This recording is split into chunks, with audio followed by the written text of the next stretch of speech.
Hi aspirants and future officers, this is Devendra Rathi and in today's video मैं अपना जो medical experience रह गया था पार्ट 1 में जो मैंने कंप्लीट कर दिया था और जो पार्ट 2 के लिए मैंने बोला था कि मैं वीडियो बनाऊंगा, तो इस वीडियो में हम पार्ट 2 की बात करेंगे। तो अभी तक हमने ये डिस्कस कर लिया था कि कौन सा ऑर्डर है जिसमें ये सब लिखा हुआ था, जो रिलैक्सेशन थी हाइट की और वेट की। एंड मैंने बताया था कि उसमें एक लैंग्वेज में मे भी लिखा हुआ है विच क्रिएट्स प्रॉब्लम्स। उसके बाद में मैंने आपको बताया था कि रिलैक्स स्लैब में अगर आप हो तो आपको छोड़ देंगे, उससे ज़्यादा भी हो अगर आप तो फिर आपको वो अनफिट डिक्लेयर कर देंगे। So we were heading towards lunch in the previous video. तो इस वीडियो में हम स्टार्ट करेंगे अपनी वीडियो को फ्रॉम लंच। तो अभी तक क्या हुआ है, अभी तक हम रिपोर्ट कर चुके थे पार्ट 1 में एंड हमारा आई का एग्ज़ामिन हो गया था, वो मैंने आपको बता दिया था उसमें क्या क्या एग्ज़ामिन करते हैं। उसके बाद में आपका जो मेडिसिन स्पेशलिस्ट होता है मैंने आपको वो बता दिया था कि उन्होंने क्या क्या आपका मतलब चेकअप किस तरह से होता है, ब्लड यूरिन सैंपल, एक्सरे, ये सब मैं आपको बता चुका हूँ। एंड अब 1:30 से 2 बजे के आसपास लंच हो जाता है, but this lunch might very और ये स्ट्रेच भी करता है टिल 2:30। हमारे केस में क्या था, जो हमारे प्रिसाइडिंग ऑफिसर थे, जो जनरल सर्जन थे, वो कोई सर्जरी वर्जरी करने बीच बीच में जा रहे थे, तो ऑब्वियसली कोई इमरजेंसी केस आएगा तो उनको जाना ही पड़ेगा। तो अब ये एक जनरल है कि एक जनरली 1:30 से 2 बजे के आसपास लंच होता है, बट वो 2:30 बजे तक भी चल सकता है।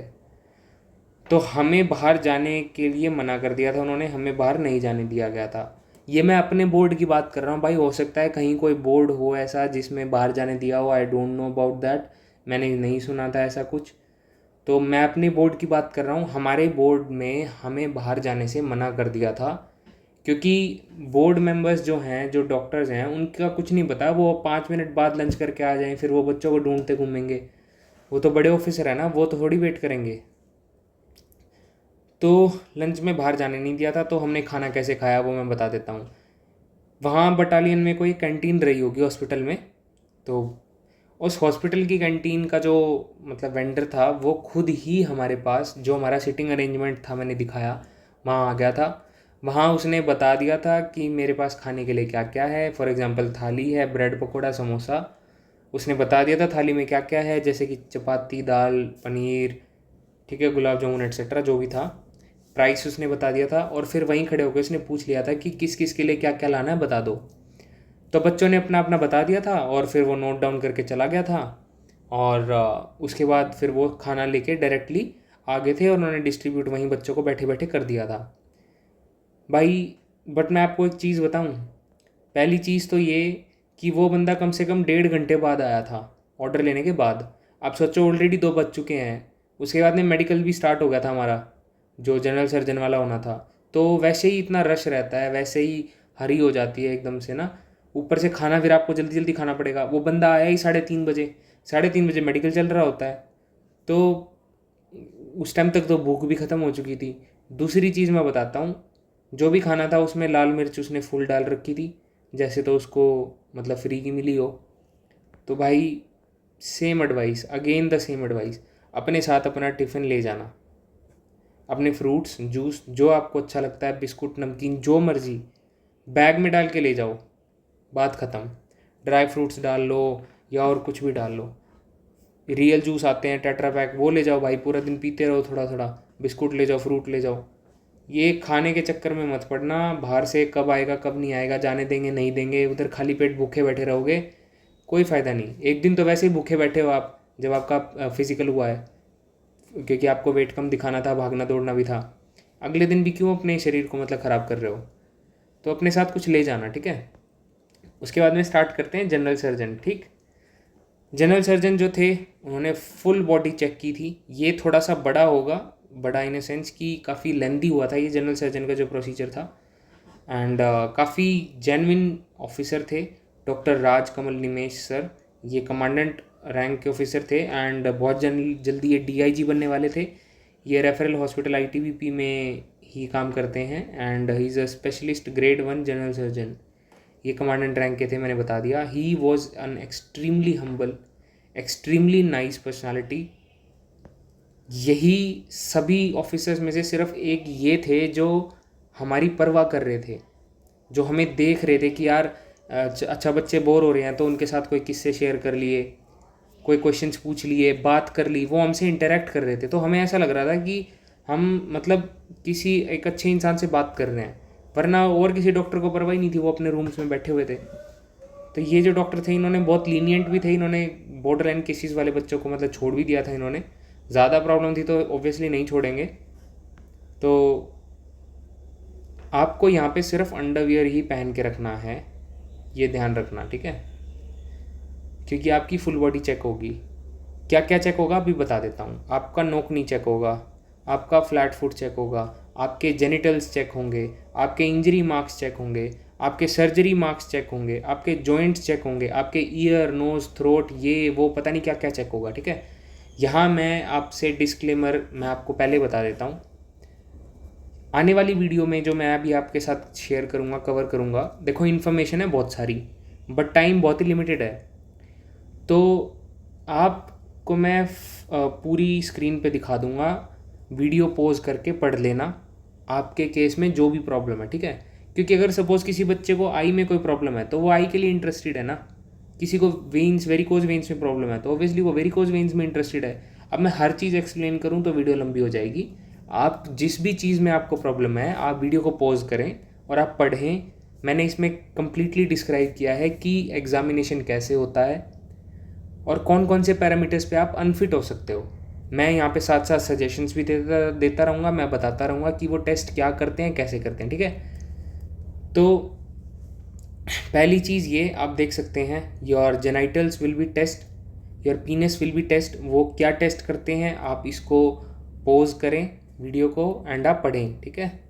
अगर आपको आपके टेस्टिकल्स में वीन्स की प्रॉब्लम है, वेरिकोकिल करके जो भी नाम है ये, आई एम नॉट अ डॉक्टर, अगर आपको ऐसा कुछ प्रॉब्लम है कि आपकी वीन्स नज़र आती हैं अलग से, it is a form of rejection. इसको चेक करा लेना अगर आपको है तो, इसको पॉज करके पढ़ लेना। अगर आपको इनमें से कोई प्रॉब्लम है तो अपना उसका ट्रीटमेंट पहले करा लेना, ठीक है। उसके बाद आते हैं नेक्स्ट। कुछ बच्चे थे जिन्होंने कमेंट्स में लिखा था सर मुझे पैर में थोड़ी सी प्रॉब्लम है, उंगली में थोड़ी सी डिफॉर्मेशन है। तो भाई यहाँ पे आपके डाउट्स क्लियर हो जाएंगे, मैंने इमेजेस के साथ समझाया है। देखो ये वाला जो टो है ये नॉर्मल टो है, ठीक है, ये नॉर्मल टो है। अगर आपको टो आपका ऐसा है, ये देख सकते हो आप, इनकी एक उंगली थोड़ा सा अंदर है, आपको ऐसा है पैर, हेलक्स वैल्गस जो भी नाम है इसका, या आपको हैमरटोज है, या आप हैमरटोज देख सकते हो, इनकी उंगली ऊपर को उठी हुई है। तो इन केसेस में भाई आप रिजेक्ट होगे। क्यों? ये यहाँ पढ़ लो, यहाँ लिखा हुआ है, ठीक है, ये लिखा हुआ है हेलक्स रिडिकस ये, and these candidates are to be rejected. आप हो जाओगे अगर ये होगा तो। उसके बाद ना डॉक्टर पे भी डिपेंड करता है, पता है, ये थोड़ा बहुत प्रॉब्लम होती है ना तो डॉक्टर छोड़ भी देता है, और डॉक्टर स्ट्रिक्ट होगा तो नहीं भी छोड़ेगा। तो ये डॉक्टर पे भी डिपेंड करता है, आपके मेडिकल बोर्ड पे भी डिपेंड करता है भाई। उस दिन आप डॉक्टर आपको ढंग से चेक कर रहा है या कैजुअली चेक कर रहा है, चीज़ें अलग होती हैं। कुछ डॉक्टर से मैं ऐसे मिला हूँ जो बहुत स्ट्रिक्ट हैं, एक एक चीज़ बहुत ध्यान से देखते हैं, बट कुछ डॉक्टर ऐसे हैं जो देख देते हैं, मे बी वो चाहते हैं कि बच्चे एक छोटी बहुत प्रॉब्लम है तो उसको छोड़ दो और आगे जाने दो। तो ये सब चीज़ें आप पॉज कर लेना, ये सब चीज़ों में यहाँ पे जो भी चीज़ें हैं वो लिखी हुई हैं, ठीक है, कि 10 डिग्री से ज़्यादा होगा तो क्या होगा क्या नहीं होगा, तो आप देख लेना, ठीक। तो ये रिजेक्शन है, ये मैंने आपको बता दिया। उसके बाद में किसी को जब हम सावधान पोजीशन में खड़ा करते हैं तो देखो ये नॉर्मल है, ठीक है, मोस्टली ऐसे खड़े होते हैं, लेकिन कई लोगों के पैर ऐसे पीछे की तरफ बेंड करते हैं, जैसे कि इनके कर रहे हैं, देखो ऐसे जाके फिर ऐसे घूम के आगे आ रहे हैं, जैसे इनके ऐसे पीछे घूम के फिर आगे आ रहे हैं, ये रिजेक्शन है भाई।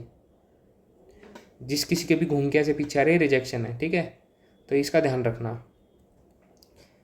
उसके बाद आपकी फुट की बात कर लेते हैं, फीट की। देखो आपका जो पैर होता है ना, आपके पैर पे ऐसे आर्क बननी चाहिए, ऐसे सबको अपना अपना पैर देख लेना सब।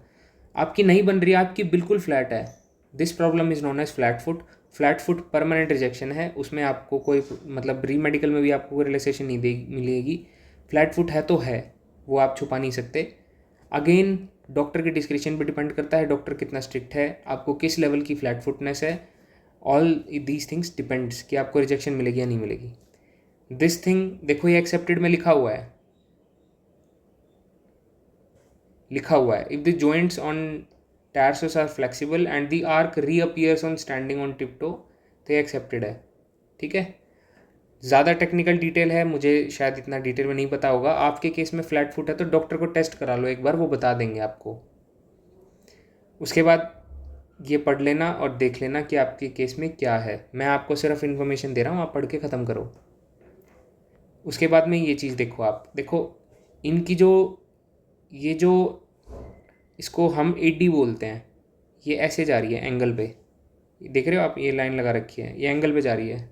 तो वो एंगल टेस्ट करेंगे किसका कितना है। हालांकि देखो हमारे केस में तो ये टेस्ट हुआ ही नहीं था, टू बी फ्रैंक, हमारा तो किसी ने ये एंगल टेस्ट ही नहीं किया भाई। हमें तो सीधा खड़ा होकर उन्होंने देखा था, हमें नहीं पता, ये टेस्ट ही नहीं हुआ। एक बार लिटा के हमारे पैर ज़रूर चेक किए थे उन्होंने, बट इतनी मतलब स्ट्रिक्टनेस के साथ किसी ने चेक नहीं किया यहाँ पे कोई मतलब कुछ लगा के या कितना एंगल है। ये चीज़ तो मैं साफ बोलूँगा भाई, ये चीज़ हमारे केस में टेस्ट नहीं हुई थी। हाँ, मेडिकल गाइडलाइंस में दी हुई है। ठीक है, तो ये एक अलग चीज़ होगी। नोकनी जो थी वो आपकी लिटा के टेस्ट की थी, फ्लैट फुट भी लिटा के और खड़े करके दोनों पोजीशन में टेस्ट किया था, और सेम नोकनी भी खड़े और लिटा के दोनों टेस्ट की थी। ठीक है, आप देख सकते हो इनके घुटने आपस में मिल रहे हैं और यहाँ इनके में स्पेस है। This is a case of knock knee. ठीक है, वो नोकनी होगी तो फिर आपको मतलब भारी करेंगे। किसी को कोई अगर जोर लगा के थोड़ा बहुत एडजस्ट कर सकता है, कर लेना भाई, जिसकी मिलती है तो फिर उसका कुछ कर नहीं सकते। Knock knee is a permanent ejection. Bow legs आप देख लेना, फ्लैट फिट मैंने आपको बता दिया है, आप इसको पोज करके पढ़ लेना कि कहाँ रिजेक्शन है और कहाँ नहीं है। ठीक है, डीफॉर्मिटीज़ ऑफ नी जॉइंट, हमारी नोकनी चेक हुई थी, मैंने आपको बता दिया। अच्छा, नोकनी कैसे टेस्ट होती है, हाउ टू एग्जामिन नोकनी, इन्होंने अलग से बताया हुआ है, आप देख लेना, इसको पोज करके पढ़ लेना। The examination of lower extremities should preferably be done by, मतलब बाहर होगी या आउटडोर में ही, रूम में नहीं होगी। ये हमारी भी बाहर ही हुई थी भाई। हमारे केस में क्या हुआ था मैं आपको समझा देता हूँ। हमारे केस में क्या हुआ था, जो हमारे डॉक्टर थे जनरल सर्जन, वो मतलब गजबी इंसान थे, मतलब बहुत ही जेन्युइन, हम्बल और बहुत ही अच्छे डॉक्टर थे वो। मैं ऐसा क्यों कह रहा हूँ आप खुद भी बोलोगे अभी। उन्होंने क्या किया, उन्होंने सब बच्चों को बोला कि आप अपनी शॉर्ट्स पहन लो, जिसके पास शॉर्ट्स नहीं है अंडरवियर में आ जाओ।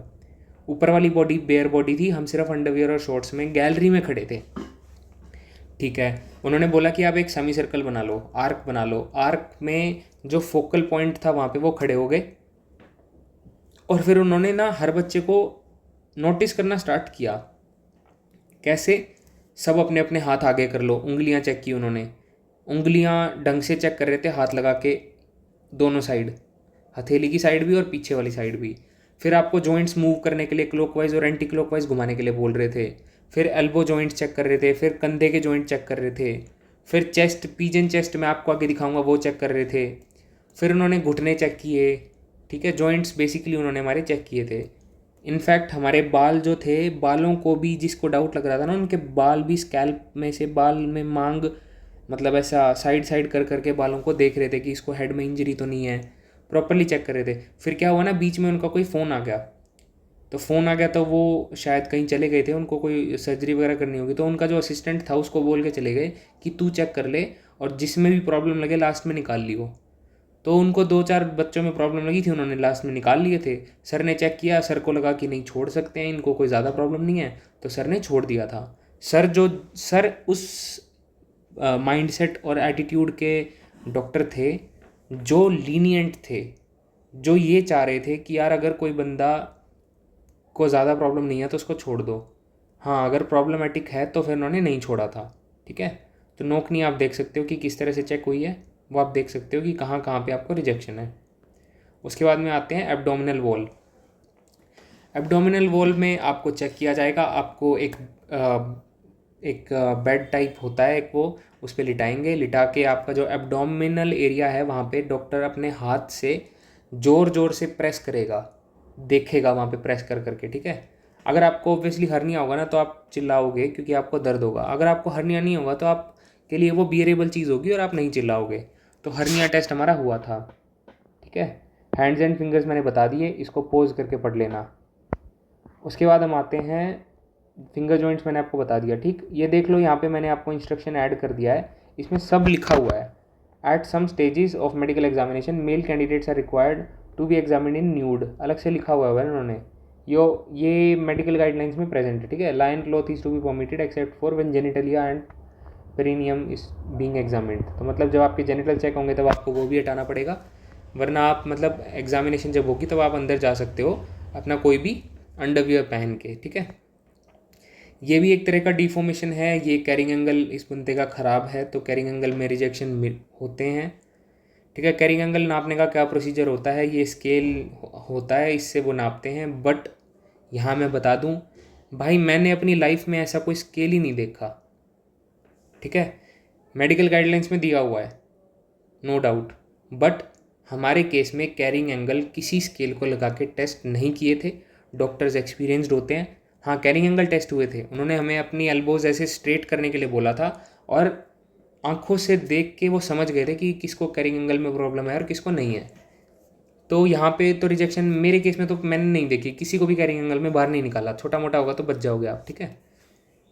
तो ये स्केल तो मैं लाइफ में देख ही पहली बार रहा हूँ, मेडिकल गाइडलाइन में था तो मैंने आपको दिखा दिया, बट इससे चेक नहीं करते वो। यहाँ पे दिया हुआ है कैरिंग एंगल में किसको प्रॉब्लम है, देखो इसको प्रॉब्लम नहीं है, ये एब्सोल्युटली ठीक है, ठीक। इसका हाथ अंदर ऐसे जाके थोड़ा अंदर को मुड़ा हुआ है, इसमें प्रॉब्लम है, ये रिजेक्शन है। इसका हाथ ऐसे जाके बाहर ज़्यादा को आ रहा है, ये भी रिजेक्शन है। तो आपका कोई केस है तो आप देख लेना, ये दिखा रखा है इन्होंने कि कैरिंग एंगल कैसे नापता है, ठीक है, और कहाँ से नापना होता है। तो आप नाप लेना अपना भाई, बट बहुत ज़्यादा दिक्कत हो किसी को तो ही नापना यार, ये तो मतलब कुछ था नहीं, मैंने तो रिजेक्ट होते किसी को देखा नहीं इसमें। उसके बाद में बात कर लेते हैं पिजन चेस्ट पे। तो पिजन चेस्ट जो है, इसको पोलैंड सिंड्रोम, ये जो भी मतलब बोलते होंगे, I don't know about the technical details of this, I am not a doctor, but जो था मैं आपको दिखाना चाहता हूँ। ये सारी चीज़ें रिजेक्शन है, ठीक है। आपकी एक चेस्ट ऐसा मतलब अंदर गड्ढा सा गया हुआ है ज़्यादा, ठीक है। आपकी चेस्ट में इधर ये देख सकते हो आप, इस बंदे की चेस्ट में लेफ्ट साइड पे मसल है, बट राइट साइड पे पूरी मसल नहीं है, सिर्फ इतने पोर्शन में मसल है। तो दिखने से पता लगेगा ऑब्वियसली वो तो ये रिजेक्शन है, ठीक। पिजन चेस्ट आप देख सकते हो, ये अंदर गई हुई है, ये बाहर निकली हुई है, इनकी तो रिब केज ही पूरी मतलब ऐसी है, ठीक है। ये आप देख सकते हो, इनका जो रिब है वो पूरा ही डिफॉर्म्ड हो चुका है। तो कुछ ऐसा दिखेगा आपका जो चेस्ट होगी, अगर किसी को प्रॉब्लम होगी तो ये साइड से आगे से हर तरह से प्रॉपरली देखते हैं, तो ये आप देख लेना, ठीक। उसके बाद में आते हैं नेक पे। नेक में आपकी उन्होंने कैसे चेक की थी भाई, हमारी तो उन्होंने नेक इतनी खास कोई चेक की नहीं। अब हो सकता है उन्होंने की हो, हमें पता ना हो, वो आपसे बात करते हैं, आप गर्दन मोड़ के उनको देखते हो, भाई उन्होंने शायद टेस्ट कर ली होगी या लेफ्ट राइट मुड़वाई होगी, इतना डिटेल में मुझे नहीं पता, बट नेक में तो किसी को नहीं देते वो, ठीक है। अनटिल एंड अनलेस आपको कोई बहुत बड़ी मेजर प्रॉब्लम ना हो, जैसे किसी को गोइटर हो या फिर किसी को सर्वाइकल हो, नहीं मोड़ सकता वो, ऊपर नीचे नहीं कर सकता तो प्रॉब्लम है, स्पाइनल डिफॉर्मेशन है तो आप बाहर हो जाओगे, बड़ी प्रॉब्लम होगी तो ही बाहर होगे, वरना हमारे केस में तो नेक इतनी चेक भी नहीं हुई। उसके बाद में आ जाते हैं नोज़ पे, ठीक है। आप देख सकते हो इनका ये हिस्सा, ये देख रहे हो, ये ऐसे नोज़ को ब्लॉक कर रहा है। ये जनरली एलर्जिक राइनाइटिस या साइनसिस करके कुछ प्रॉब्लम होती है, उसमें होता है। तो नोज़ तो भाई हमारी चेक हुई थी, ठीक है, बट बहुत ही कैजुअली चेक हुई थी, ढंग से चेक नहीं हुई थी। कुछ जो CISF वाले बच्चे थे उनकी बहुत ढंग से चेक हुई थी, हमारी उतनी नहीं हुई थी। बस क्या था, हम डॉक्टर ने मुझे बोला था, जनरल सर्जन ने, जब मैं उसके रूम में गया था तो उन्होंने बोला कि आजा चेक करा ले, बस नाक में टॉर्च मारी, कैजुअली देखा और बोला जा, बात ख़त्म। बट भाई इतना कैजुअल भी मत होना, आपके केस में हो सकता है स्ट्रिक्ट डॉक्टर आ जाए, आपकी नाक ज़्यादा ढंग से टेस्ट कर ले, जैसे हमारे में आई वाला स्ट्रिक्ट था, ठीक है। हो सकता है आपके में मेडिसिन वाला स्ट्रिक्ट निकले, या हो सकता है जनरल सर्जन स्ट्रिक्ट निकले, तो कोई ना कोई एक तो भाई स्ट्रिक्ट होता ही है। तो आप देख लेना, आपका केस कुछ भी हो सकता है। तो नाक में किसी को कोई प्रॉब्लम है तो अभी जाके किसी अच्छे डॉक्टर को दिखा लो, जो रेस्पिरेटरी डिजीज़ चेक करता हो उसको दिखा लो जाके, और इसका जो इलाज होता है करा लो, ठीक है। कुछ स्प्रे व्रे आते हैं, उससे नोज़ खुल जाती है, मेडिकल देना भाई, एक दिन की बात है, अपना कर लो इसका इलाज। उसके बाद में डेंटल एग्जामिनेशन, भाई मेरा तो हुआ ही नहीं, ठीक है। मुंह खुलवा के ऐसे टॉर्च मार ली, बट किसी ने कोई चेक नहीं किया कि 14 डेंटल पॉइंट्स मेरे हैं भी या नहीं, तो इसमें तो कोई रिजेक्शन नहीं हुआ था, ठीक। अब डेंटल पॉइंट्स कैसे चेक करते हैं वो आपको पता लग जाएगा, मैंने आपको पूरा बताया हुआ है, ठीक है। इसमें आप देख सकते हो इन्होंने क्या किया है, इन्होंने दांतों की कौन कितना यूज़ होता है उसके हिसाब से हर एक दांत को पॉइंट दिए हुए हैं। मोलर को अलग पॉइंट दिए हैं, प्री मोलर को अलग दिए हैं, केनाइन को अलग दिए हैं, इंसिजर्स को अलग दिए हैं, ठीक है। वो इस टेबल में दिए हुए हैं कि किस दांत को कितने पॉइंट्स दिए हैं। जैसे कि फॉर एग्जांपल जो आपके मोलर टीथ हैं टोटल 6 हैं और हर दांत को 2 पॉइंट्स दिए हैं, तो टोटल 6 दांत के साथ 2 पॉइंट मिला के 12 तो यही हो गए, ठीक है ना। आपके अगर मोलर हैं तो आप देख सकते हो मोलर कौन से दांत हैं, ये पीछे वाले 3 ये रहे।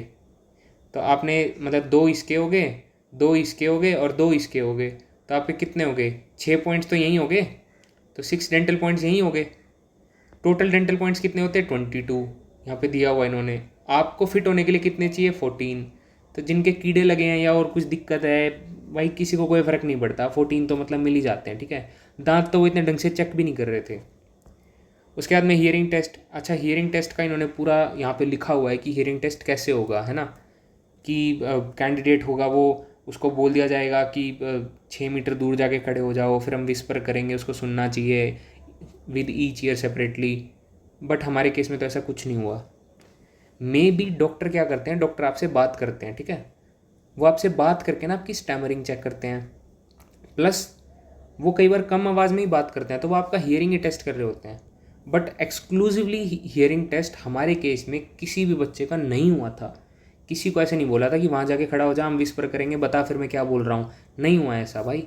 हाँ गाइडलाइन में दिया हुआ है, तो कब हो जाए कह नहीं सकते, हमारे में नहीं हुआ था। उसके बाद में नोकनी मैंने बता दिया है, पिजन चेस्ट मैंने बता दिया है। उसके बाद बॉर्डरलाइन वालों को उन्होंने छोड़ दिया था, मैंने बता दिया है। हाँ एक चीज़ मैं और बता देता हूँ, जो डॉक्टर हैं जिनके बारे में मैं बात कर रहा हूँ, निमेश सर जो हमारे प्रिसाइडिंग ऑफिसर थे, यार वो कितने जेन्युइन पर्सन थे ना, मैं आपको यहाँ बताता हूँ, ठीक है।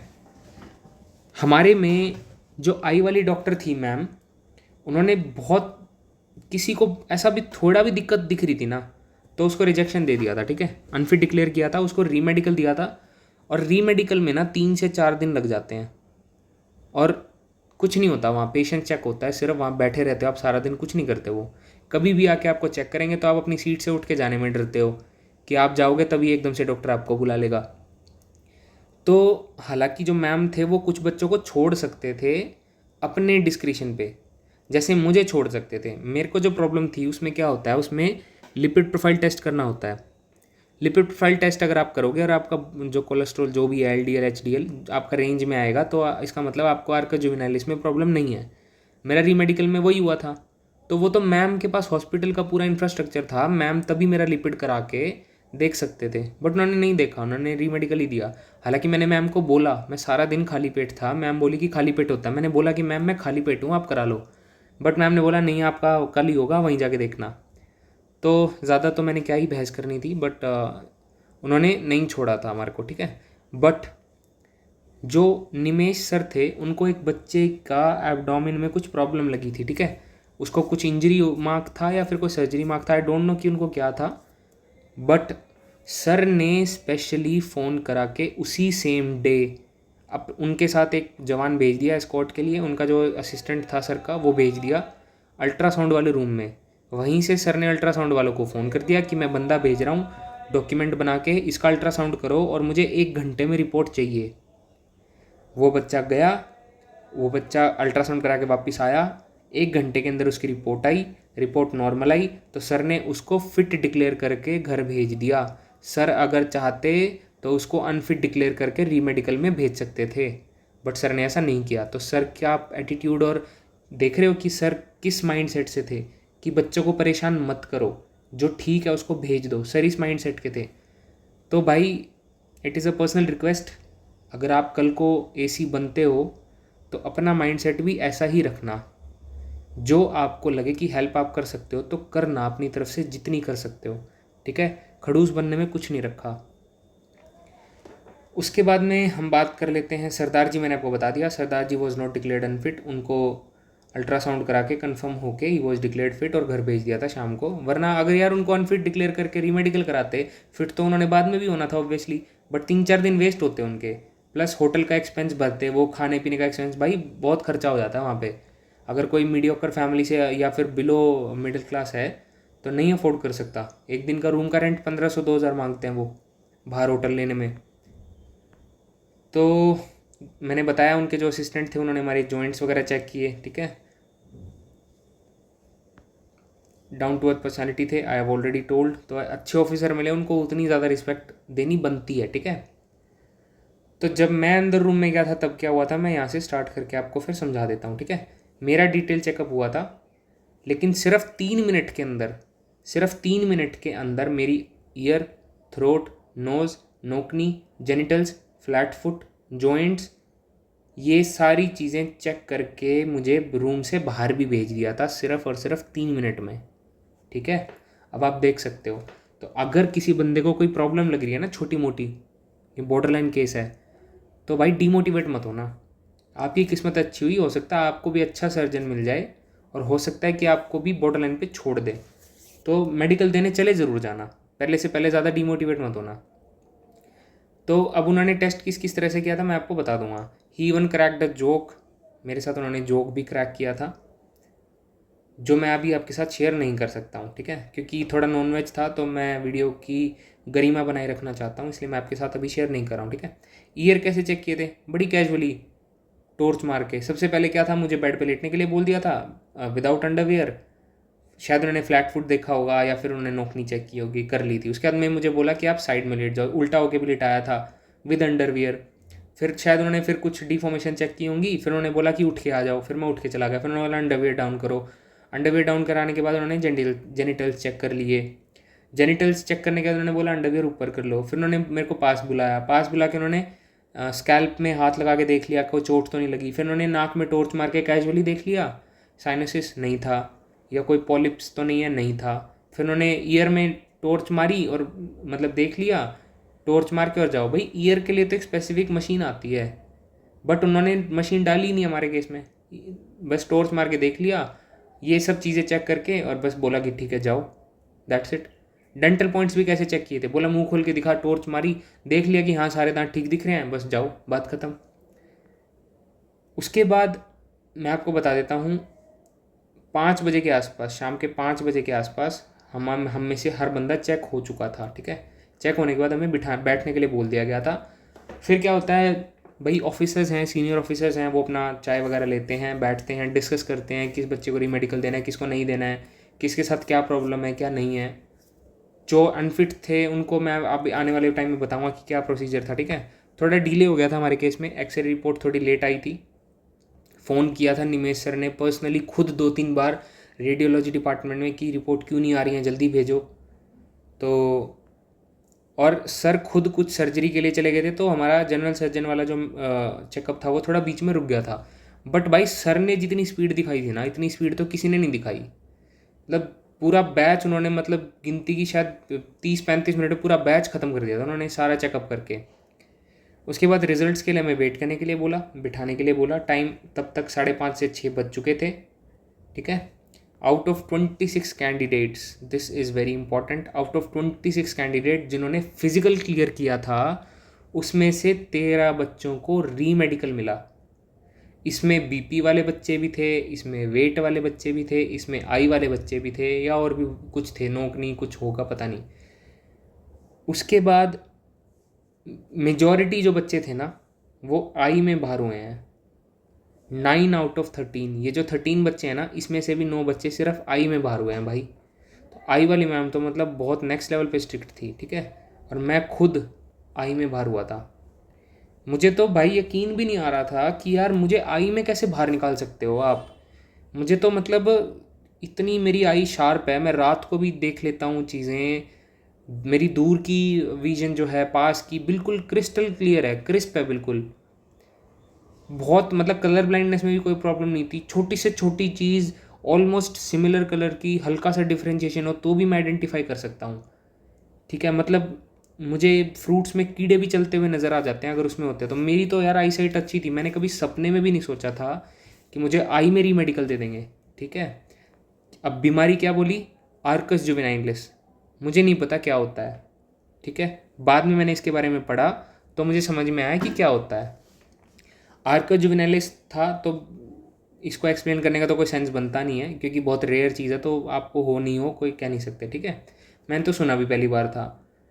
मैं ये सब क्यों बता रहा हूँ भाई, मैं ये सब इसलिए बता रहा हूँ कि उधर इस ये सोच के मत जाना कि ऐसे कैजुअली चेक करते हैं, नहीं भाई, एक एक चीज़ डिटेल में चेक हो रही थी वहाँ पे, ऐसा ऊपर ऊपर से चेक नहीं कर रहे थे। आई वाली मैम ने तो बहुत ढंग से चेक किया था। इसी बात से अंदाज़ा लगा लो ना, आप रिजल्ट ही देख लो, 13 में से 9 तो सिर्फ आई में बाहर हुए थे, ठीक है। फिर उन्होंने 1 बाय 1 हमें बुलाया, और एक एक ऐसा मेमोरेंडम था, मैं आपको बता देता हूँ, अपील अगेंस्ट मेडिकल, ये आप पढ़ सकते हो, यहाँ पे मैंने लगा दिया, ये वही एनेक्सचर से मैंने डाउनलोड किया है, मेडिकल गाइडलाइन से, ये आप देख लेना। Appeal against medical unfitness for the post rank, यहाँ पे AC लिखा होता है, in central and police force examination, यहाँ पे एग्जाम लिखा होता है, ठीक है। उसमें सारी डिटेल्स होती हैं, ये डिटेल आपको खुद भरने के लिए बोलेंगे, वो एक एक करके बुलाएंगे, चेस्ट नंबर दिस या रोल नंबर दिस बोलेंगे, नाम बोलेंगे, आपको बुलाएंगे रूम में, आप जाओगे, आपको बोलेंगे यहाँ नाम भर दो, यहाँ रोल नंबर भर दो, यहाँ पे जो भी भरना है आपसे भरवाएंगे, ठीक है। लास्ट में यहाँ नाम भर दो, रोल नंबर भर दो, ये साइन कर दो, आपको पहले साइन करा लेंगे। लास्ट में जब आप सब भर चुके होगे ना, फिर आपको वापस बैठने के लिए बोल देंगे, फ़ोटो भी लगती है, बाद में दिखाऊंगा।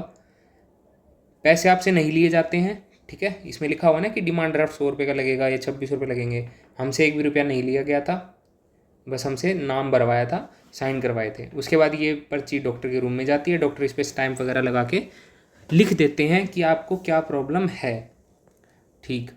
उसके बाद रिजल्ट्स डिक्लेयर हो गए थे, हमें हमारे रीजंस बता दिए गए थे अनफिटनेस के, ये आप देख सकते हो रिस्पेक्टिव डॉक्टर्स ने। जैसे आई वाली मैम ने मुझे रीमेडिकल दिया था, तो आई वाली मैम ने मुझे समझाया था कि आपको ये प्रॉब्लम है और आपका ये चीज़ होगा कल, बस। तो ऐसे ही हर एक रिस्पेक्टिव डॉक्टर ने हर एक रिस्पेक्टिव कैंडिडेट्स को उसकी रीज़न ऑफ अनफिटनेस बता दी थी। और ये रूल में लिखा हुआ है कि जो भी डॉक्टर होगा वो बहुत ही पोलाइटली और जेंटल वे में, ये 2 वर्ड्स लिखे हुए हैं रूल में, पोलाइटली और जेंटल वे में डॉक्टर उस कैंडिडेट को उसका रीज़न ऑफ अनफिटनेस बताएगा। तो अगर आपके साथ कोई डॉक्टर मिसबिहेव करे तो आप कंप्लेंट कर सकते हो, क्योंकि ये ऑफिशियल नोटिफिकेशन में दिया हुआ है भाई, ठीक है। जनरली डॉक्टर्स अच्छे ही होते हैं, वो आपको प्यार से ही समझाते हैं, ठीक है।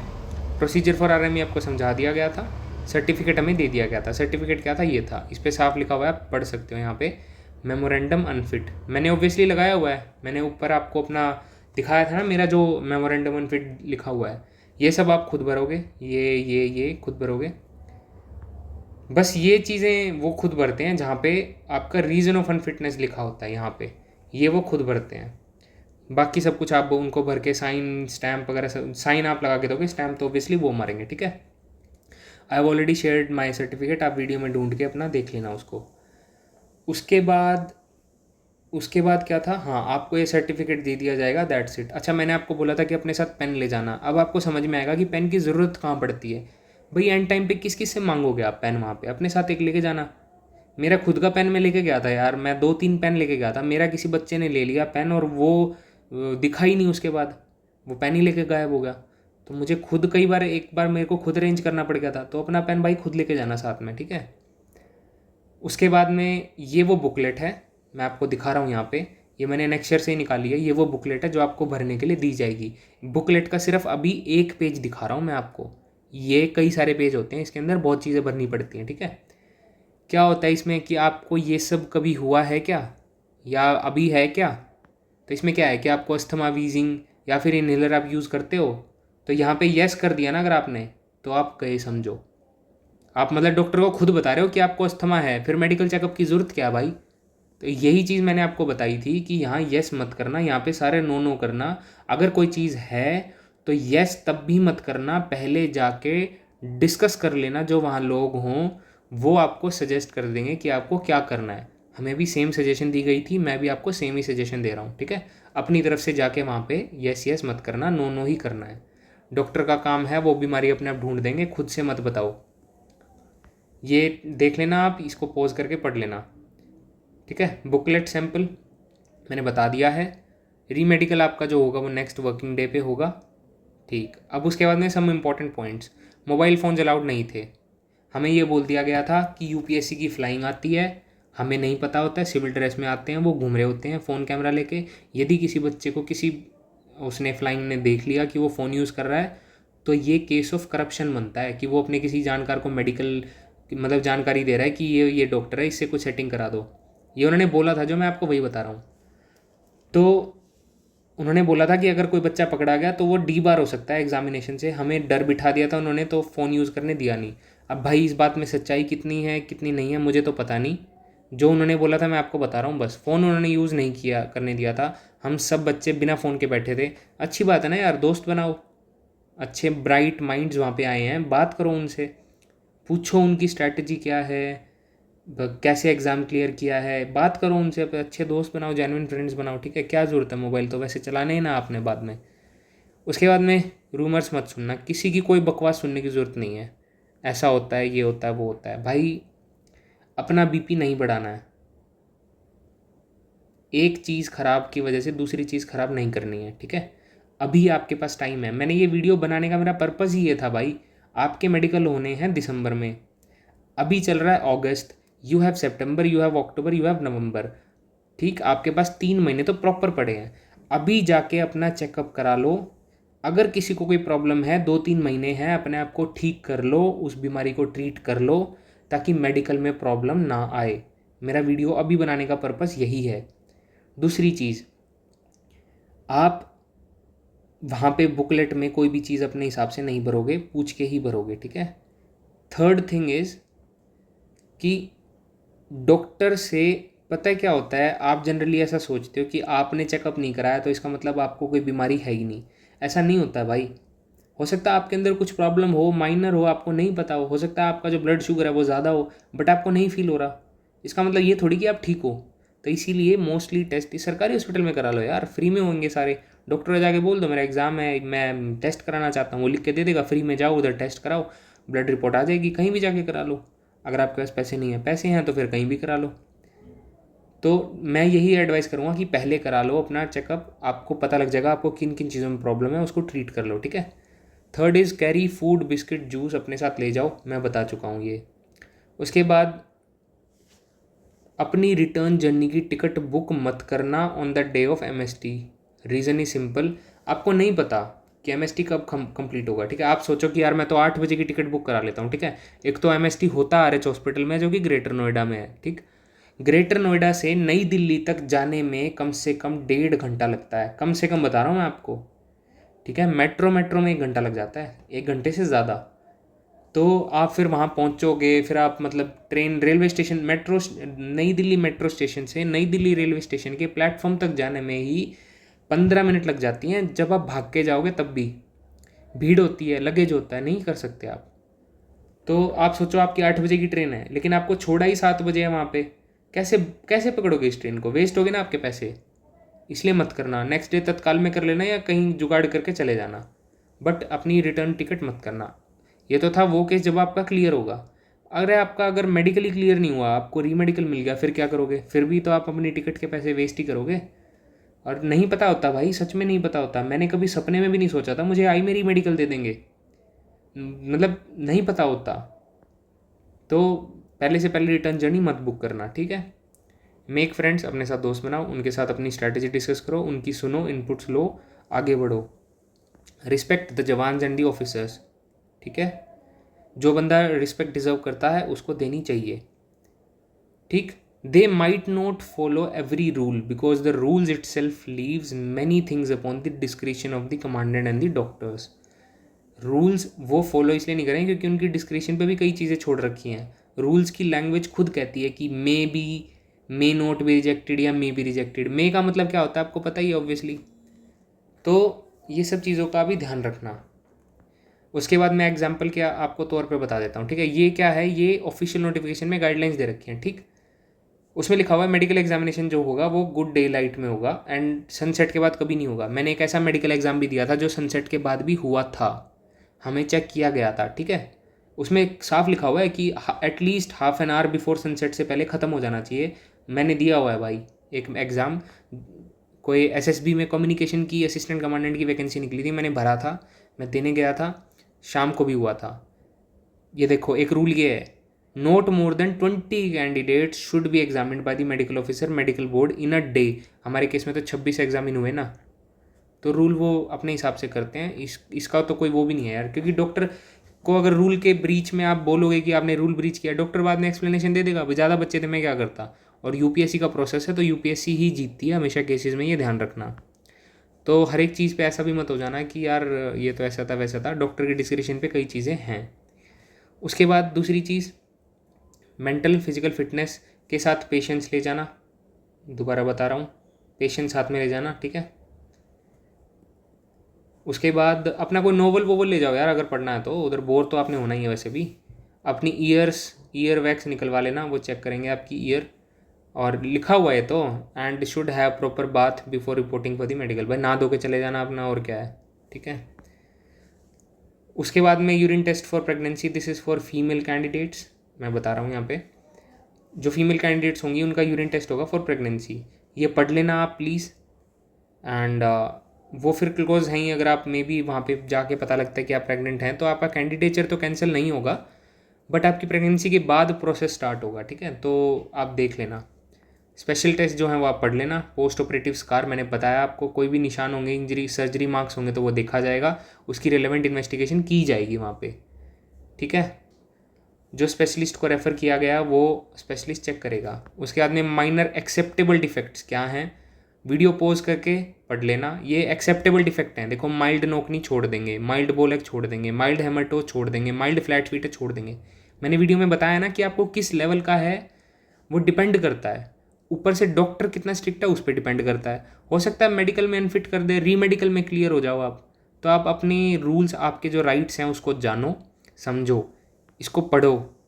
ये पोज करना, इसको ध्यान से पढ़ना, समझना कि कहाँ कहाँ पे आपको अलाउड है, एक्सेप्टेबल डिफेक्ट्स क्या हैं, इन सब में रिजेक्शन नहीं मिलेगी। पढ़ लेना इसको, ठीक है। जनरल ग्राउंड्स फॉर रिजेक्शन, ठीक, इसको भी ढंग से पढ़ लेना। ये वो ग्राउंड्स हैं जहाँ पे बच्चे रिजेक्ट होंगे, ठीक। एनी डिग्री ऑफ स्क्विंट, आपकी आई में स्क्विंटनेस है वो चेक कर लेंगे, आपकी स्क्विंटनेस आई में तो ढंग से चेक हुआ था भाई, ठीक है। तो आपको कुछ ट्यूबरक्लोसिस, साइफिलिस या फिर कोई कुछ और है, अर्थराइटिस है, हाइपरटेंशन है, बीपी मैंने बताया है तो प्रॉब्लम है, अस्थमा है या फिर टॉन्सिल्स हैं। भाई टॉन्सिल्स हमारे तो चेक नहीं हुए, आपके हो जाएं तो मैं कह नहीं सकता, या और कोई प्रॉब्लम है तो वो चेक कर रहे थे, ठीक। स्किन डिजीज़ है आपको, डर्माटाइटिस है, फंगल डर्माटाइटिस, मतलब आपके स्वेटिंग होती है या हाथ की खाल फटती है। भाई डिपेंड करता है यार, आप मतलब कितनी ज़्यादा आपकी खाल फटती है या कितना ज़्यादा आपके हाथ में से स्वेटिंग होती है, डिपेंड करता है। उस दिन होगी या नहीं, डिपेंड करता है। बट एक चीज़ मैं आपको बता देता हूँ, ये जो स्वेटिंग होती है ये क्यों होती है, जब आप स्ट्रेस में होते हो ना, जिसको स्वेटिंग होती है, जब आप स्ट्रेस में होते हो ना तो ही स्वेटिंग होगी। कभी भी देख लेना, जब आप खड़े होगे ना डॉक्टर के सामने, आप स्ट्रेस में घबरा जाओगे, क्योंकि आपको पता है आपके हाथ में स्वेटिंग होती है, आप घबरा जाओगे और आपके हाथ में फिर स्वेटिंग होने लगेगी। इसलिए अगर आप चाहते हो आपके हाथ में स्वेटिंग ना हो, स्टे काम। इसीलिए बोला था किसी की बात महान मत सुनना, स्टे काम, बिल्कुल शांत रहो, स्वेटिंग कम होगी। और इनकी क्रीम व्रीम आती है वो यूज़ कर लेना, ठीक है। आप ये पढ़ लेना बाकी, ठीक। अगर आप में से किसी को भी इनमें से कोई भी प्रॉब्लम है, ये जो मैंने बताया ये ग्राउंड्स फॉर रिजेक्शन है, पढ़ लेना। इसमें से कोई भी प्रॉब्लम है अभी जाके डॉक्टर को दिखा लो, 2-3 महीने हैं, हो सकता है ठीक हो जाए, ठीक। कुछ डॉक्टर्स थे जो लीनियंट थे, हो सकता है छोड़ दें आपको, लेकिन कुछ डॉक्टर स्ट्रिक्ट भी होते हैं, हो सकता है ना छोड़े। जैसे हमारे केस में जनरल सर्जन जो थे उन्होंने बच्चों को छोड़ा भी था, बट आई वाले जो थे उन्होंने नहीं छोड़ा था। तो डॉक्टर के बोर्ड पे डिपेंड करता है यार, कैसा बोर्ड है आपका, लीनियंट है, स्ट्रिक्ट है। अब कोई किसी से लड़के आया हो, शादीशुदा हो, अपनी वाइफ से लड़के आया हो, गुस्से में हो, नहीं छोड़ेगा, क्योंकि वाइफ को तो कुछ नहीं कह सकता, आपको तो कह सकता है। May be the RME boards finding would be in your favour, हो सकता है आप अनफिट हो जाओ, बट RME बोर्ड आपको, री मेडिकल वाला जो बोर्ड है वो आपको फिट डिक्लेयर कर दे, यू नेवर नो, ठीक है। तो आपको चेकअप के लिए जाना चाहिए और आपको जो बेस्ट पॉसिबल है कर लेना चाहिए बिफोर दी MST। अपना पॉजिटिव माइंडसेट रखो, ठीक है। आई हैव सीन पीपल जिनको माइल्ड नोकनीस थी, उन्होंने MST क्लियर किया है, मैं पर्सनली जानता हूँ ऐसे बच्चों को। Don't take MST PET too lightly. लोग सोचते हैं, लोग पता है क्या करते हैं, सिर्फ फिजिकल की तैयारी में लग जाते हैं, रिजल्ट आएगा बस ट्रैक पे जाएंगे, भागना शुरू कर देंगे। अरे भाई MST को तो ध्यान दो, ये है रिजेक्शन का मेन मसला। ये इसमें कितने बाहर हुए हैं बच्चे, इसमें तो एक भी बच्चा बाहर नहीं हुआ। इसमें कितने बच्चे बाहर हुए थे, शायद 5 या 6 बच्चे इसमें बाहर हुए थे, ठीक है। बट मेन तो इसमें बाहर हो रहे हैं ना। डे 1 पे ही आपकी रीमेडिकल कितनों को मिला है, 13 को। कहाँ 13 और कहाँ 6। इसको तो बच्चे बहुत हल्के में लेते हैं, इसको तो सोचते हैं कि ये तो कुछ है ही नहीं, और ज़्यादातर यहीं बाहर होते हैं। फिर जिस चीज़ को हल्के में लोगे वही चीज़ डुबा देगी आपको, ये ध्यान रखना। On the day of MST मैंने आपको बता दिया 16 दिसंबर 2023 when I was declared unfit I also thought that may be this is not for me. उस दिन मुझे भी ये लगा था कि शायद मैं इस नौकरी के लिए नहीं बना हूँ, मैं इस सर्विस के लिए नहीं बना हूँ, तो कुछ और ट्राई करते हैं, ठीक है। लेकिन आज मैं सिलेक्टेड हूँ and I am writing my मैं अपनी ज्वाइनिंग लेटर के लिए वेट कर रहा हूँ और मैं बच्चों को गाइड कर रहा हूँ। तो हमेशा अपना पॉजिटिव माइंडसेट रखना, ठीक है। Don't lose hope, just do what ever you can today so that you don't regret tomorrow. ये मेरा खुद का सेल्फ मेड है। आज जो करना है कर लो ताकि कल पछतावा ना हो। मैंने वीडियो इसीलिए 3 महीना पहले बना के डाल दी है ताकि इस वीडियो को देखने वाले बच्चे अपना चेकअप करा के पहले से पहले श्योर रहें। हल्के में मत लेना, बहुत अच्छी सर्विस है। IAS IPS से ज़्यादा सैलरी मिलती है, रिस्पेक्टफुल जॉब है। अभी तो हालांकि मैं जॉब में गया नहीं हूँ, मैं जाऊँगा तो आपको और चीज़ें भी बताऊँगा, but it is worth preparing for, ठीक है। टैटू क्लोज क्या है वो आप पढ़ लेना। राइट हैंड पे अलाउड नहीं है क्योंकि राइट सैल्यूटिंग आर्म है, लेफ्ट हैंड पे अलाउड है, और लेफ्ट हैंड के साइज़ का मैक्सिमम 1/4 हो सकता है बस। बाकी चेस्ट पे और कहीं हो तो अलाउड है, लेकिन उस बॉडी पार्ट का सिर्फ 1/4 साइज़ का होना चाहिए, ज़्यादा बड़ा हुआ तो बाहर कर देंगे। ये पढ़ लेना, ठीक है। टैटू क्लोज जो दिया हुआ है पढ़ लेना पॉज करके।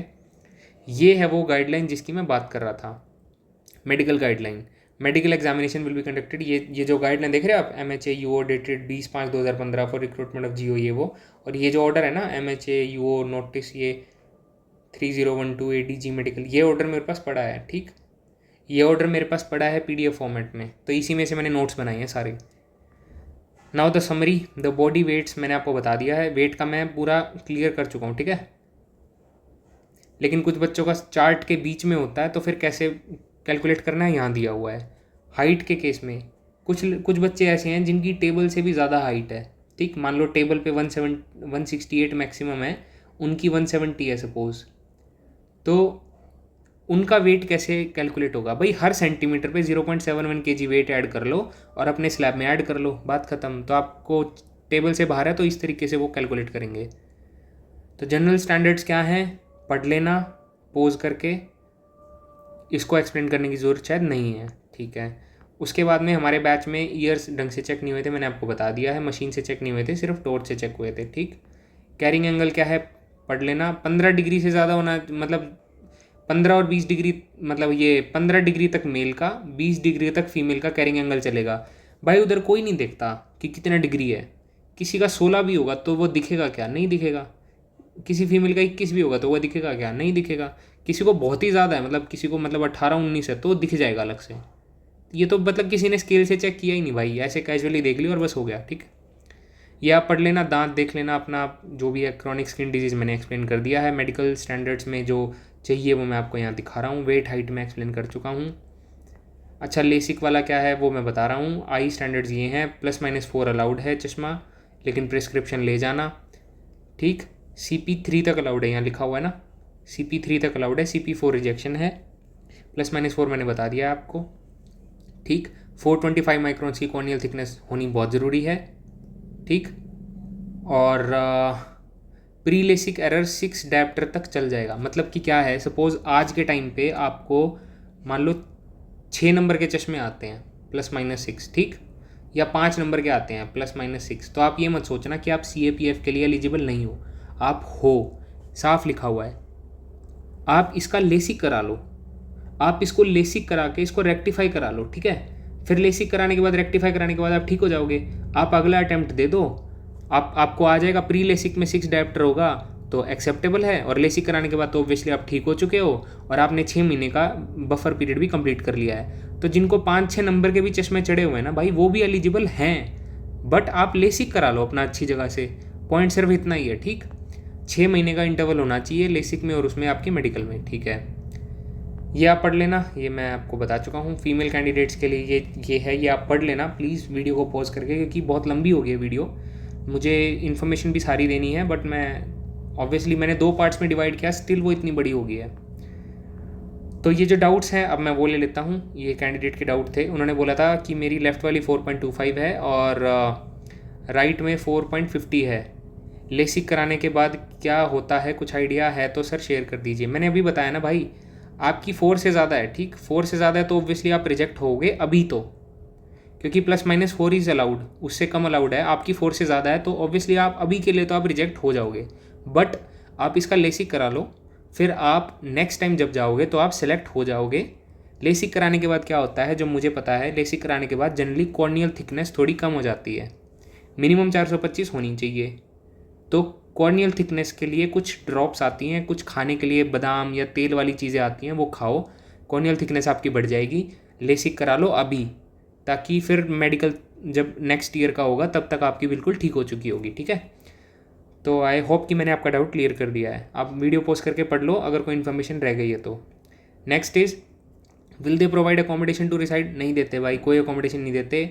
मैं उधर 5 दिन रहा, पाँच तो नहीं, हाँ 5-6 दिन मैं वहाँ पे रहा था, तो बहुत खर्चा हो गया था, सीरियसली बहुत खर्चा हो गया था।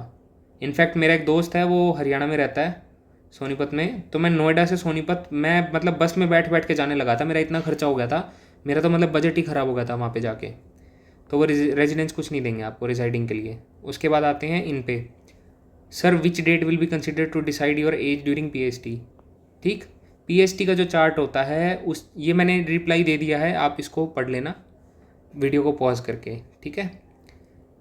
जिस दिन आपका PhD होगा उस दिन आपकी जितनी एज होगी उसके हिसाब से चार्ट में स्लैब बनेगा एलिजिबिलिटी के लिए। लेकिन आपकी जिस दिन आपने वो जो डेट दे रखी है एडवर्टीजमेंट में, उस डेट के हिसाब से आपकी एज कैलकुलेट होगी एलिजिबिलिटी के लिए, ठीक। फिर इनका एक कमेंट था, ये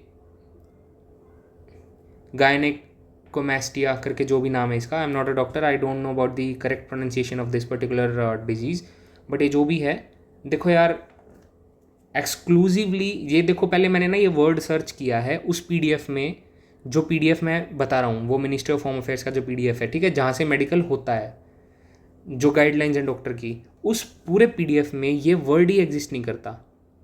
मैंने सर्च किया, ये नो मैच इज फाउंड आ गया, ये वर्ड ही एग्जिस्ट नहीं करता, ठीक। अब आते हैं दूसरी बात, अगर आपको ये डिजीज़ है, ये प्रॉब्लम है आपको, भाई आपको ऑब्वियसली बेयर बॉडी तो वो खड़ा करेंगे, आपको चेक तो वो करेंगे, आपकी चेस्ट चेक होनी ही है वहाँ पे जाके। अगर डॉक्टर को दिखेगा तो वो रिजेक्ट कर देगा, हो सकता है अनफिट डिक्लेयर कर दे, फिर रीमेडिकल बोर्ड पे डिपेंड करेगा कि वो क्या करेंगे। तो आप क्या कर सकते हो, मैं आपको एक सजेशन दे रहा हूँ, आप अभी से कुछ चेस्ट वर्कआउट करना शुरू कर दो, पुशअप्स लगानी शुरू कर दो, ठीक है। हो सकता है आप इसको पूरा ठीक नहीं कर पाओ, लेकिन कुछ तो कर सकते हो ना आप। अभी आपके पास 3 महीने हैं भाई, 3 महीने में कुछ तो होगा ना इसका, ठीक है। और मैंने तो आपको बहुत पहले रिप्लाई दिया था, ये आप उस टाइम पे आपके पास शायद 4 महीने होंगे। तो आप पुशअप वुशअप मारो, चेस्ट वर्कआउट करो, ये ठीक हो जाएगा, बिलीव मी, सब कुछ ठीक हो सकता है, ठीक है, ये तो हो सकता है। बाकी जो ऐसी डिजीज़ हैं जो मतलब जिनको रिवर्स नहीं किया जा सकता वो अलग चीज़ है, बट आप पुशअप वुशअप मारो, आप चेस्ट वर्कआउट करो, ये हो सकता है ठीक हो जाए। उसके बाद एक थे, उन्होंने बोला था साइनस प्रॉब्लम है, नोज मसल स्वेल करती है ड्यूरिंग कोल्ड, तो वो क्या करेंगे, सर्जरी। देखो अभी सर्जरी मत कराना, ठीक है, अभी मत कराना, क्योंकि 6 महीने का बफर पीरियड मांगते हैं वो, फिर आपको प्रॉब्लम आ सकती है। साइनस प्रॉब्लम है, डॉक्टर को दिखाओ, किसी भी अच्छे रेस्पिरेटरी जो भी आपका होगा, जो भी चेस्ट स्पेशलिस्ट होगा। पल्मोनरी डिजीज़ का एक OPD होता है, वहाँ जाओ पल्मोनरी डिजीज़ में, वहाँ जाके किसी एक स्पेशलिस्ट से मिलो, वहाँ जाके उनको बताओ साइनस प्रॉब्लम है, वो आपको कोई स्प्रे दे देंगे या फिर आपको मेडिसिन लिख देंगे, ये ठीक हो जाएगा, ठीक है। इसको ठीक कर लो, हो सकता है आप मेडिकल में जाओ, अपना जो भी दवाई ववाई है वो लेके चले जाना, आपको उस दिन के लिए क्लियर करना है, बस आप ठीक कर लेना, आप इसमें बाहर नहीं होगे।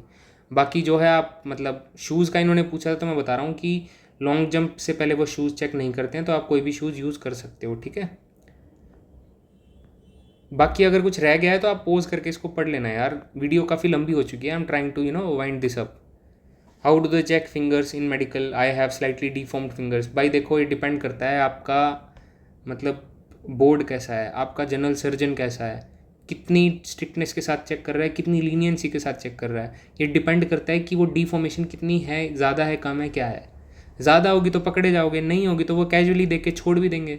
हो सकता है मेडिकल में फिट कर दें, हो सकता है रीमेडिकल में फिट कर दें, आप जाओ वहाँ पे। अब उसका तो देखो कुछ नहीं कर सकते, शायद डिफॉर्मेशन का भी कुछ नहीं कर सकते, थोड़ा मोटा होगा तो शायद छोड़ देंगे भाई। उसके बाद में टोनसिल्स, भाई टोनसिल्स और किडनी स्टोन तो हमारा चेक किया ही नहीं, मुंह खोल के टॉर्च मारी थी, हो गया बस। किडनी स्टोन कोई टेस्ट नहीं किया। अब देखो उन्होंने यूरिन सैंपल हमारा लिया था, बट यूरिन सैंपल में क्या चेक किया उन्होंने, क्या चेक नहीं किया, मुझे नहीं पता भाई, ठीक है, मुझे नहीं पता। रिपोर्ट्स हमें नहीं दी जाती हैं, रिपोर्ट्स डॉक्टर के पास ही होती हैं, ठीक। आई थिंक आई हैव मतलब टेकन ऑल द डाउट्स। किसी का रह गया होगा तो वो टेलीग्राम आईडी मेरी ये है, नोट डाउन करके आप इस पर डाउट पूछ सकते हो। मैं इसको हफ्ते में 1-2 बार चलाता हूँ, देख लेता हूँ मैं, तो लेट रिप्लाई आए तो प्लीज़ आप बियर करना इस चीज़ को, क्योंकि मैं और भी चीज़ें कर रहा हूँ। मैं कुछ वीडियोस के नोट्स बना रहा हूँ बच्चों को जो मतलब बिगिनर हैं उनके लिए, ठीक है। कुछ मैं सोच रहा हूँ अभी कोर्स के लिए क्या करना है क्या नहीं करना है। इंटरव्यू गाइडेंस प्रोग्राम का सोच रहा हूँ, इंटरव्यू कैसे प्रिपेयर किया वो वीडियोस बना रहा हूँ। तो मेरे पास अभी बहुत कुछ है करने के लिए, तो मैं सोशल मीडिया थोड़ा कम यूज़ कर रहा हूँ अभी, ठीक। RME हमारा मंडे को हुआ था क्योंकि संडे बीच में आ गया था, ठीक है। 18 को, 16 को मैं रिजेक्ट हुआ, 18 को मेरा रीमेडिकल हुआ, ठीक। Disclaimer, I am not a doctor, whatever I could tell मैंने आपको बता दिया है। प्लीज़ आप ऐसी चीज़ें मत पूछना कि मुझे ये चीज़ है तो मैं, भाई मैं डॉक्टर नहीं हूँ, मुझे उतना नहीं पता। मैंने इस वीडियो से आपको एक सार दे दिया है कि डॉक्टर पे डिपेंड करता है और आप में प्रॉब्लम कितनी है उस पर डिपेंड करता है। ज़्यादा होगी तो पकड़े जाओगे, थोड़ी होगी तो हो सकता है छोड़ भी दें, ठीक है। 5 से 6 बच्चे तो PET PST में रिजेक्ट हुए थे, बट इधर 13 बच्चे रिजेक्ट हुए थे। तो भाई इस चीज़ को सीरियसली ले लो, इसको हल्के में मत लो। ज़्यादा हल्के में लोगे तो आपको मतलब फिर वहाँ जाके पता लग ही जाना है, ठीक। आई होप कि मैंने ज़्यादा से ज़्यादा चीज़ें कवर की हैं। आई होप कि मैंने आपको समझाया है अच्छे तरीके से, एंड आई होप कि आपको समझ में आ गया होगा। किसी के डाउट्स होंगे तो वो देख लेंगे बाद में। And next video will be upon the RME review medical examination पे नेक्स्ट वीडियो बनेगी कि रिव्यू मेडिकल एग्जामिनेशन में क्या होता है। मुझे अनफिट डिक्लेयर कर दिया गया था, मैंने आपको बता दिया है। मेडिकल में मैं अनफिट डिक्लेयर हुआ था, arcus juvenilis in both the eyes, eye में मुझे रीमेडिकल मिला था। फिर मेरा रीमेडिकल में मैं फिट हो गया था, तो रीमेडिकल का मैं अभी आने वाले टाइम में आपके साथ शेयर करूँगा, ठीक है। That's all and stay tuned, see you soon, bye bye.